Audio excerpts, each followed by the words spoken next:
We are going to start with an activator tonight. So using your object view, you're going to zoom in on this display board.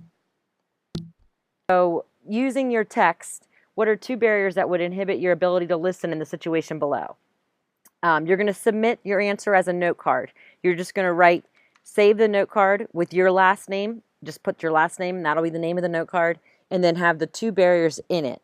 And the scenario is you are a collaborating teacher in a general education classroom, and your colleague demeans one of the students' cultural or religious beliefs in class, calling them foolish and irrelevant. On your end as a teacher, what are two of the factors that would interfere with you being able to listen to anything else that teacher had to say for the rest of the class session? And with selective perception, could you elaborate a little bit? Well, like in the book, it says that, like, in the situation that they give, you're talking with a colleague, but you have quite different opinions from what they have. It's like you're not even there because you're not listening really to what they're saying. You're just thinking about your opinion the whole time. And it looks like you're listening, but you're not really focusing on what they're saying. Excellent. I could see how that would happen once someone made a comment like that. I heard someone say something else. What would be another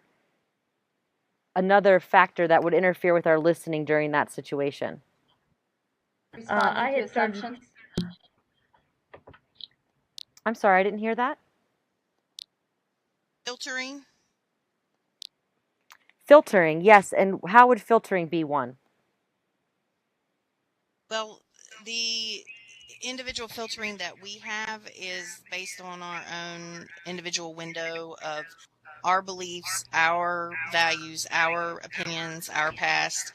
So therefore, we're taking everything that someone else says and it goes through our own litmus test filtering.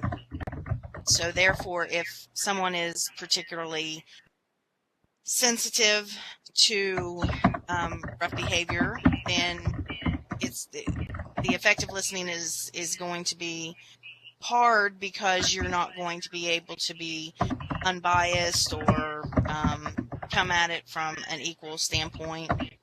Also, too, if you are racist, then you're not going to be able to have an open mind approaching it either, because you're going to fall on the other end of it. Excellent, thank you. And this is Paige, correct? And Melvin. I'm sorry, who was making that comment? Kelly Melvin. Kelly Melvin. Mountain butterfly over here. Woo! Oh, I'm so sorry. It looked like it was coming out of Paige's avatar. That Paige Paige Lindell. did an excellent job, let me tell you. Thanks. Thanks. I had tried to say something too earlier.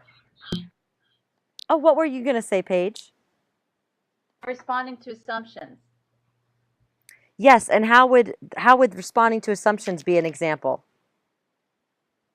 Assuming that the instructor actually had a bias, or assuming that if you came up on the tail end of it, like if you're working with another student and you weren't quite sure what was happening to begin with, and it surprised you, that you would assume the worst of the instructor, the general educator, and have a difficult time listening to what they were saying after that. Excellent, very true. So would probably spend the rest of the class rehearsing a response, because it probably would have rubbed me the wrong way, and I'd spend the rest of my time thinking how I would approach that person and, how I could discuss it with them without getting too upset. Excellent, and I think a lot of us would probably do the same thing in that situation. Something else that I had thought of with this, looking at these factors for effective listening, was